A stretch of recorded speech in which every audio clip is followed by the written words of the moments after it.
here's how to install the engine mount in a Nissan Versa.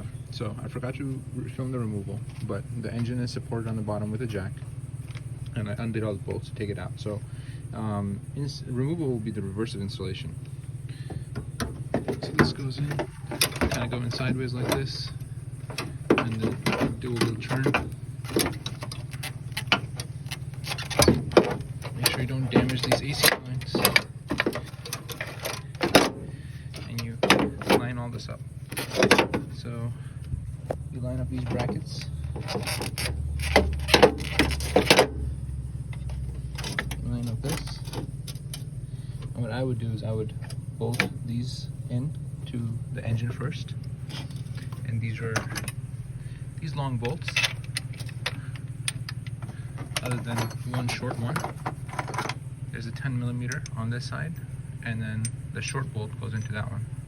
So when you take it off, you know what I'm talking about.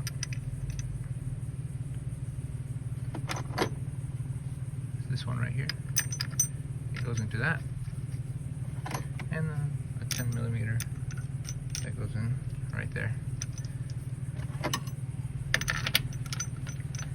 These are all 15mm.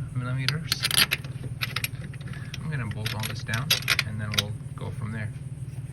I have these bolts all the way snug, but not quite all the way tight. You can move the engine a little bit, and you can line up the new mount plate with the old one, and you can see that we're pretty much lined up right there and right there. So just, you know, move the engine around a little bit until you get all that lined up. There's also this little metal bracket that goes on. One part of it fits onto that. You can see I've kind of set the bolts. At this point you can move the engine a little bit, and then don't tighten these down all the way, so mine are too tight. Keep them a little loose, and then you can still move it.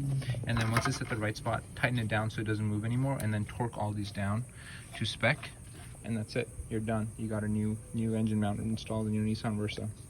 One thing obviously don't forget to do is the jack that's supporting the engine and keeping it up. At this point you can let it down.